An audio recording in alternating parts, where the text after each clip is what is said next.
Pega seu café e vamos bater um papo para a sua semana começar bem, porque tá começando o Café Mineiro, esse podcast maravilhoso que todo líder de marketing, de growth, de vendas, fundador de empresa precisa ouvir.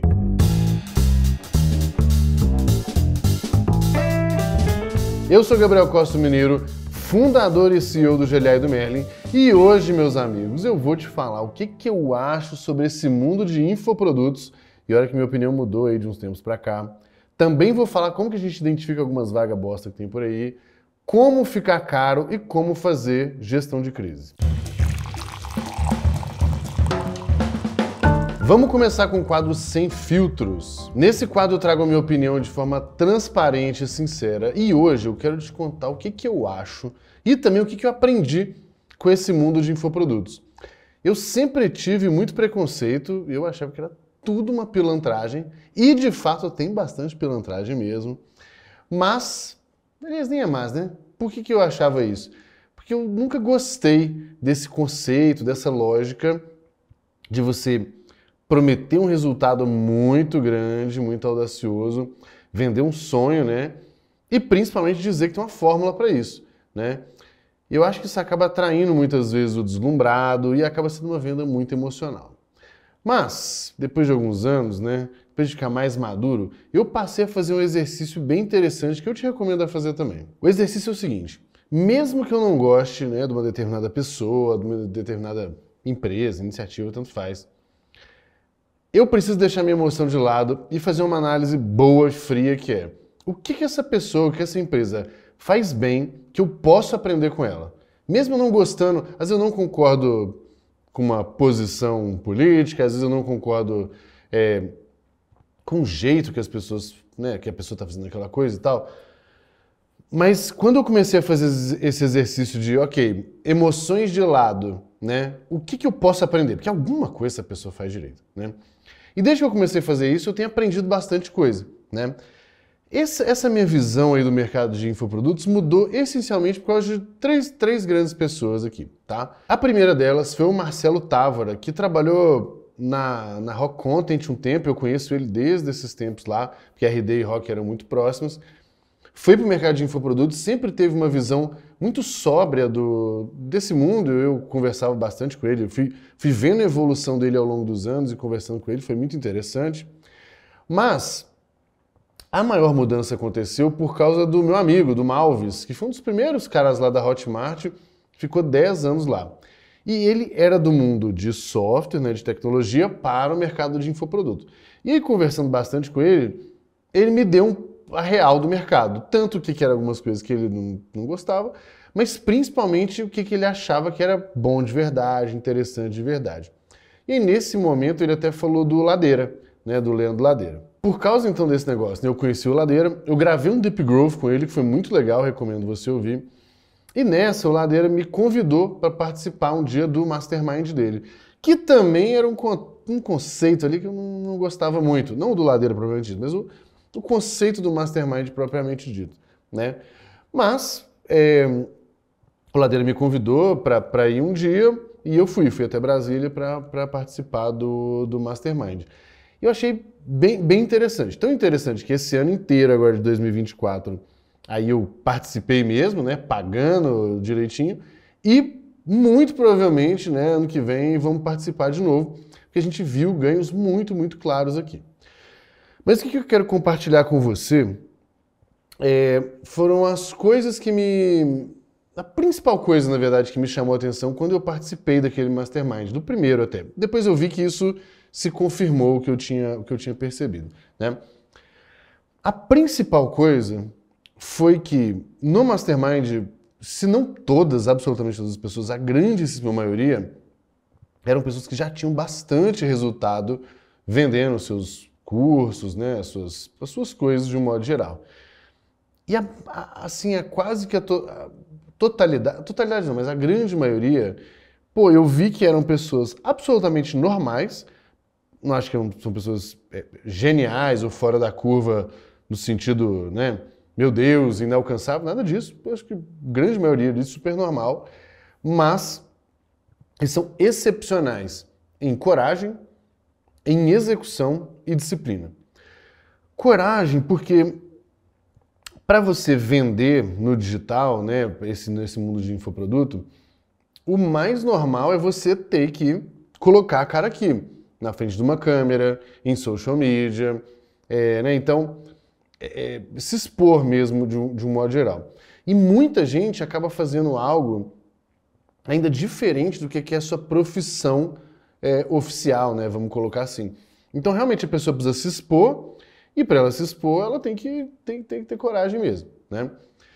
A segunda coisa, dentro ainda dessa história da coragem, eles também têm muita coragem de investir no desenvolvimento próprio. E isso é um negócio muito maluco que está muito mais presente do que no mercado corporativo. Porque ali as pessoas estão praticamente investindo do bolso mesmo, enquanto no mercado corporativo, ou as empresas têm essa política, e aí, enfim, já até falei sobre isso, né? Muitas vezes o funcionário ele usa desse recurso, mas usa mal feito, porque ele não tem skin in the game, né? Ele não é o dinheiro do bolso dele, né? E aquelas pessoas ali, também a grande maioria delas, cara, participa de vários mastermind, compra o curso do outro, aprende com o outro. Então, assim, eu acho que esse lance da coragem, tanto para tirar a grana do bolso quanto para se expor, é muito relevante. E eu, assim, muito mais que eu, inclusive, né? A segunda coisa que eu acho que eles são muito bons é execução e disciplina, né? Aqui eu acho que tem um elemento de facilidade, todos os outros é execução e disciplina mesmo. Porque a grande maioria das técnicas ali que um infoprodutor usou e deu boa, é muito provável que, se bem executado, vai funcionar em outros nichos, porque é que o mesmo modelo, o que muda mesmo é o nicho que para o qual ele está vendendo, né? Mas eu acho uma coisa muito incrível, porque no Mastermind tem as discussões, as pessoas aprendem, aí teve alguém que compartilhou alguma técnica, sei lá, no sábado. Juro para vocês, na terça-feira tem gente colocando na rua, executando. Então isso para mim, essa agilidade, essa capacidade de pegar e fazer é muito legal. Eu acho que foram coisas... Lógico, né? Eu estava num grupo ali que já é o grupo dos que tem resultado, dos que meio que sabem o que estão fazendo. Então, tem muita gente que está remando ainda para tentar vencer essas primeiras barreiras, mas isso eu achei muito interessante. E aí, o que eu acho que, de um modo geral, esse mundo do infoproduto faz bem e esse mundo do infoproduto faz mal, né? Primeiro, o que eles fazem bem? O que os caras são muito bons é na capacidade de criação de audiência, de vínculo emocional com as pessoas ali que estão acompanhando. Eles são muito bons em gerar desejo nas pessoas, né, de construir as narrativas todas ali. E isso, por exemplo, para mim, que também estou no mercado de software, é muito importante, muito interessante de aprender. Por quê? Porque geralmente software é quadrado, é boring, é aquelas historinhas às vezes muito técnicas, não toca no ponto ali de emoção das pessoas. Então, honestamente, esse é o ponto que eu, quando estou indo para esses ambientes, é o que eu estou mais tentando aprender, e não gerar, né, as promessas fantasiosas, mas, pô, como que eu crio minha audiência, como que eu cativo minha audiência, como que eu crio uma narrativa para vender o produto que eu quero vender. Então isso os caras fazem muito bem, é o que eu recomendo que você preste atenção, veja como estão fazendo, mesmo se você não concordar e não gostar das pessoas, tá? Agora, o que o pessoal faz mal, né? E aqui eu acho que é quando vai transformar um negócio numa empresa, né? Geralmente não são empresários do ponto de vista de montar uma empresa, de gestão, de governança, de montar time, de ter discussões muitas vezes financeiras, jurídicas, tributárias. Então, essa escala é um negócio que acaba sendo um pouquinho mais difícil para eles. A segunda coisa, e aí para quem participou de empresas de software e tecnologia que cresceram muito rápido, pô, aprende liderança, aprende a montar orçamento, montar time, contratar gente, demitir gente, isso acaba sendo um ponto forte do corporativo aqui.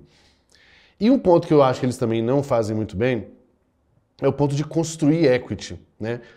Então a galera consegue gerar um bom dinheiro, né? Lucrar, colocar dinheiro no bolso, mas a empresa não costuma ter muito valor, né? Dificilmente as empresas vão ser compradas pelo jeito que elas são construídas. Então, assim, resumindo, né? Tem muita coisa esquisita e pilantragem? Com certeza. E aí, quando você vai, pelo menos, conhecendo de dentro, fica mais fácil identificar quem que é bom de verdade e quem que é daquele jeito. Tem gente séria fazendo um ótimo trabalho? Com certeza. Essa é importante. Dá para vender cursos sem ser um vendedor de sonho? Dá. Só dá mais trabalho. Então, fica a dica aqui para você. Faça o seu exercício, vê o que você tem a aprender com essas pessoas e leva para o seu mundo, que eu tenho certeza que seus resultados vão melhorar. Moral da história. Deixa esse seu preconceitozinho aí de lado. Presta atenção no que os caras estão fazendo. Aprende o que eles estão fazendo bem. Adapta para o seu mundo e, óbvio, quando você aprender como esse jogo é bem jogado, fica mais fácil, inclusive, de identificar os pilantras. Ainda no quadro Sem Filtro, como identificar se a empresa é ruim para trabalhar, né? Então lá, você viu uma vaga, se candidatou para aquela vaga, parece que tem várias coisas interessantes, e aí você entra e fica frustrado. Essa história, né, muita gente fica frustrado com o trabalho. E aí pode ser com o líder, com a empresa, com o job propriamente dito, né? Mas é óbvio, tem uma pergunta que é muito boa que você pode me fazer, que é, pô, Mineiro, mas não dá para adivinhar os problemas que a empresa tem, certo? Errado. Esse é o ponto. Muitas das coisas que as pessoas reclamam, né, elas eram altamente detectáveis antes dela entrar na empresa. O que ela não fez foi um trabalho bem feito de detectar essas coisas. Então, o que é a minha primeiro conceito muito importante para você ter em mente aqui? As pessoas, especialmente aquelas que estão se candidatando para uma posição de liderança, seja coordenador, gerente, diretor e tal, elas têm o dever de entrevistar a empresa, né? De entrevistar o líder, de fazer pergunta. E aí, óbvio, né? Talvez você já pense agora e venha me criticar aí, porque sua mania, né? Que mas eu não posso, tem gente que não pode escolher o emprego, tem gente que só precisa do emprego, não importa qual seja, pela grana. Lógico, eu concordo, tem situações e situações. Porém, aqui o GLA, ele me traz uma visão um pouco do mundo real que é interessante, que tem várias pessoas que têm essa historinha aí de consistentemente fazer escolha merda, de onde vai trabalhar. Especialmente pessoas que não estão no início da carreira, porque no início da carreira isso tende a ser mais verdade mesmo. Eu concordo 100% com você.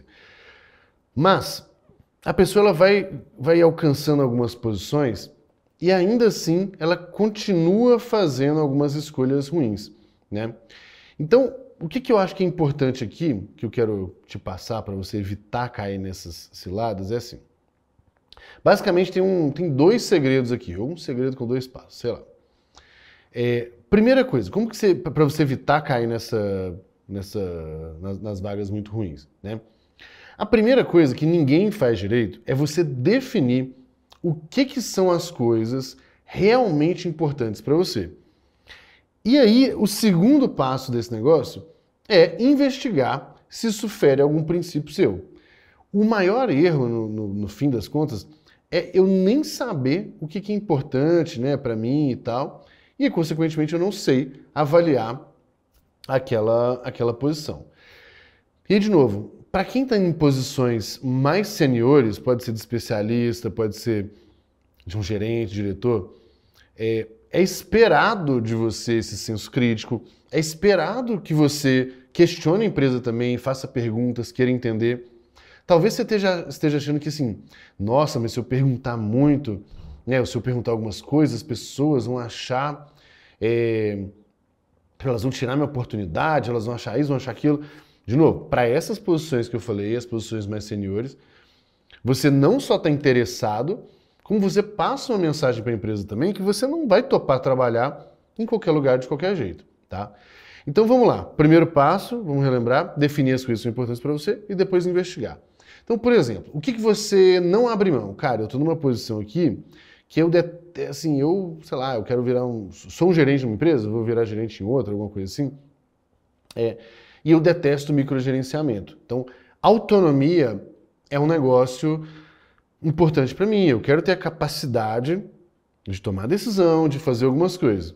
Então você precisa investigar isso. Você pode conversar com alguém do time, porque se alguém do time atual dessa empresa fala que as coisas não são bem assim, já é uma flag para você. Você pode perguntar para o seu líder, você pode abrir bem o jogo e falar, olha, isso aqui é um negócio importante para mim. Como que vocês trabalham aí? Né? E aí você vai vendo, você pega essas flags. Aí você fala, Mineiro, como que eu vou entrevistar alguém do time?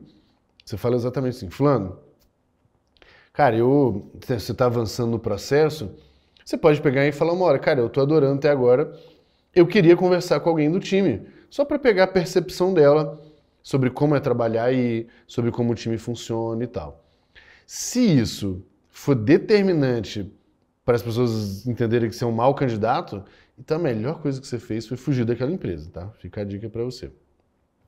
Vamos supor, para você, cara, é importante ter um líder que desenvolve as pessoas, que cobra, que dá feedback, né? Então, de novo, você pode conversar com alguém do time, você pode conversar com alguém que já trabalhou nessa empresa, né? Você pode entender, perguntar para a própria pessoa que está te entrevistando, que seria seu líder ali, olha, como é que é a sua rotina de feedback? Como que você faz? O que as pessoas mais gostam? O que você acha que você tem que melhorar aqui? Muito mais para você entender aonde você está entrando.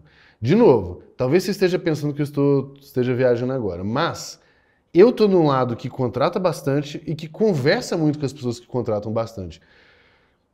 E quando a gente vê um candidato, não num tom desafiador, arrogante, mas num tom do tipo assim, cara, eu quero saber se esse é um ambiente que vai me ajudar a me desenvolver e que eu posso contribuir também, é muito bom. A gente quer gente assim. A gente não quer pessoalzinho água com açúcar ali, que você chega no final da entrevista e fala assim, fulano, o que você tem de pergunta para mim? A pessoa, não tem pergunta não. Porra, pelo amor de Deus. Né? Como que você não tem pergunta? Você vai trabalhar num lugar, você não tem nenhuma pergunta? É demais. Né? Tudo bem. Outra coisa, cara, eu preciso trabalhar numa empresa que o clima seja bom, que tenha algumas características X, Y, Z. Beleza. Vai no Glassdoor, por exemplo, vê como estão as notas lá. Óbvio que sempre vai ter uma nota ou outra de alguém um pouco mais puto ali. Mas beleza, olha isso, vê os elogios também, para onde que eles estão indo, né? Pô, você prioriza crescimento, você está querendo entrar num ambiente que você vai trabalhar muito, vai gerar resultado, mas também quer ser promovido e tudo mais? Tá bom. Pergunta, quais foram as últimas pessoas que foram promovidas, por que elas foram promovidas, qual era o comportamento dela que ajudou, o que elas geraram de resultado. Tudo isso você começa lógico, você não necessariamente vai ter uma resposta perfeita, mas você começa a ver se é papinho ou se de fato tem evidência de que aquilo ali funciona, né? Último exemplo aqui, cara, para você é importante, eu falei um pouco da autonomia antes, né? Mas autonomia e orçamento, por exemplo. Pô, você pode perguntar como é que funciona, como é que é o processo para definir orçamento, como que você, como líder ali, o que você pode ou não pode fazer. Eu posso contratar gente? Tipo, se eu for contratar gente, qual que é o processo? Com o que eu tenho que aprovar? Se isso está no orçamento, eu posso contratar sem avisar ninguém? Né? Eu preciso de aprovação. Como é que são o fluxo das coisas, como é que funciona? Então, assim, no fim, gente, se você entende que quando você define o que é importante para você, quando você propositivamente vai atrás desse negócio e tenta descobrir, talvez você não tenha uma resposta perfeita, mas talvez você já tenha uma resposta boa o suficiente para saber se é uma red flag ali ou não, né? Tem um risco aqui razoável, mas está de boa. Ou, não, cara, eu vi Glassdoor, entrevista, pergunta que eu fiz para ele, tudo indica que essa pessoa é assim e isso não serve para mim. A pessoa, a empresa, a área, né? E essa empresa que não serve para mim, beleza? Então, preste bem atenção se você está nessa posição de liderança, especialmente, porque é esperado de você clareza de como você trabalha, esperado de você, né, avaliar a empresa também, para que você seja um candidato bom. Gente boa mesmo, com, sabe, autoridade e confiança, escolhe onde vai trabalhar. Então a empresa está escolhendo a pessoa e a pessoa está escolhendo a empresa. Se tem qualquer assimetria de poder aqui, aí é uma flag. De novo, antes de você me encher o saco. Se você está numa posição onde você de fato, cara, eu preciso dessa grana e tal, talvez realmente você vai ter que abrir mão de algumas coisas e topa o trabalho, mas você tem que perseguir essa, é, essa condição de poder, no mínimo, avaliar com profundidade se aquilo ali faz sentido para você. Chegamos no nosso quadro de perguntas e respostas, e a primeira pergunta é: trabalho muito e ganho menos do que eu gostaria, o que fazer? Esses dias eu fiz uma live falando que todo mundo de carreira acelerada acaba tendo um balanço de 3 coisas, tá?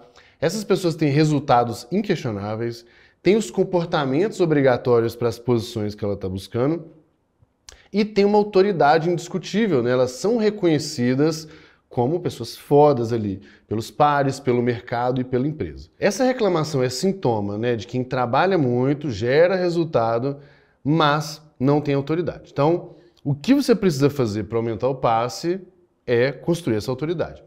Tem muitas formas de fazer isso, mas as 2 principais e macro aqui são criar bons relacionamentos e ajudar as pessoas em escala. Para te ajudar com isso, tem uma aula inteira que eu fiz esses dias, vou deixar o link aqui na descrição do episódio. Segunda pergunta: com o que todo bom líder de marketing growth deve ser obcecado? Atualmente, em crescer de forma rápida, mas principalmente eficiente. Esse aqui é o ponto principal. Se fosse alguns anos atrás, eu te responderia que era crescer de forma muito acelerada a qualquer preço, mas o mercado hoje exige e premia eficiência mais do que crescimento a qualquer custo, tá? Para ser eficiente, acho que 3 coisas são essenciais aqui. A primeira delas é saber fazer boas análises para que você dê menos tiro para o alto, perca menos tempo, né, tentando acertar o lugar e que você coloque energia no lugar certo. Isso é a definição de eficiência. A segunda coisa é colocar tecnologia no processo. E aqui eu não estou falando de trazer dev ou depender de dev, não. É o próprio profissional, né, tanto o líder quanto o time, conseguir trazer tecnologia, colocar no seu dia a dia, porque assim vocês conseguem entregar 30%, 50%, 100% a mais, sem precisar trazer mais gente. E a terceira coisa, né, é você, como líder ali, ser obcecado em montar um time pequeno, excepcional, com muita cultura de aprendizagem e teste. Dessa forma, combinando tudo, você vai montar um time que gera crescimento e de forma eficiente. Última pergunta: como fazer gestão de crise? Como um bom líder enfrenta a situação? Para essa pergunta, a melhor coisa é eu chamar o quadro "O importante não é saber e sim ter o telefone de quem sabe". Por isso eu vou ligar para minha sócia, para minha amiga, pós-graduada em tretas e crises complicadíssimas, Tayana Deimon, esse CMO da Max Milhas que passou por poucas e boas lá, meu Deus do céu. Vamos lá.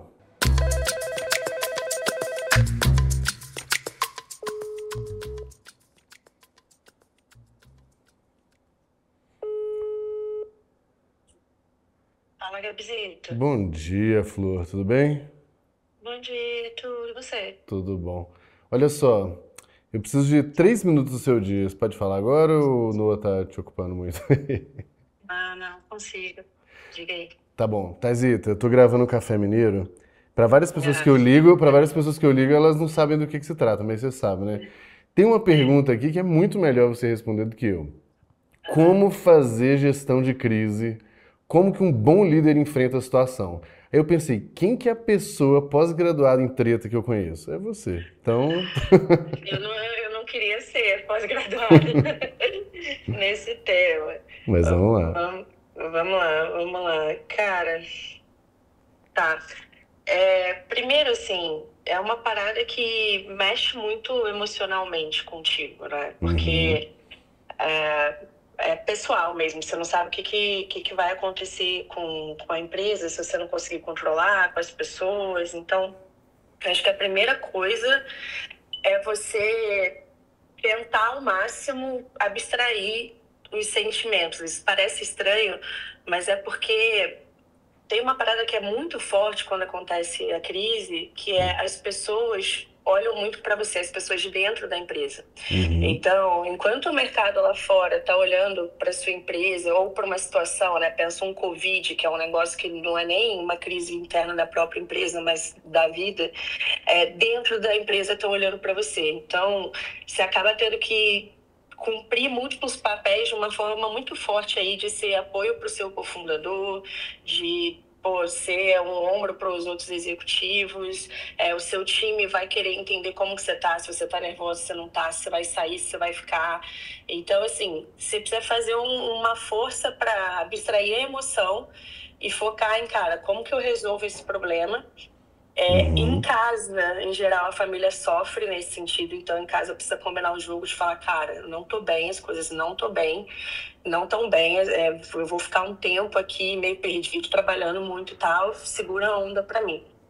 Porque pra dentro, o melhor que você puder ficar, né? Não é parecer um robô, mas melhor pra dar uma estabilidade ali pra situação. E aí, acho que uma parada que me ajuda, Gabi, é focar muito na resolução. Sacou? É entrar no modo, beleza, o que eu preciso fazer para resolver o problema? Então, cara, vamos montar aqui uma sala de guerra com as pessoas que precisam participar, com os outros executivos, outros fundadores, ou as pessoas do time que você tem confiança, que vão precisar te ajudar ali na parte prática. O máximo de agilidade que você conseguir para poder cumprir com as coisas. Então, por isso que ter esse sangue frio aí de deixa eu resolver e depois eu sinto, depois eu penso no impacto para mim, depois eu olho para essas coisas, é super importante. E aí, eu acho que tem esse lado de time, ele é um lado que é super crítico, assim, porque o time vai estar muito inseguro. Né? Eles todos vão estar muito nervosos com o que está acontecendo.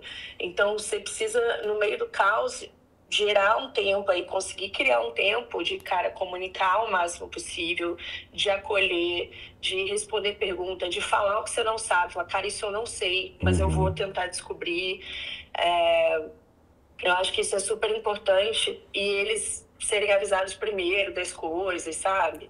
Eu acho que isso gera também uma segurança maior para todo mundo que está envolvido, para você conseguir sair da situação melhor. E aí, cara, aí depois disso vem a parte prática, né? Que eu acho que o mais difícil é você conseguir passar por esse problema mesmo.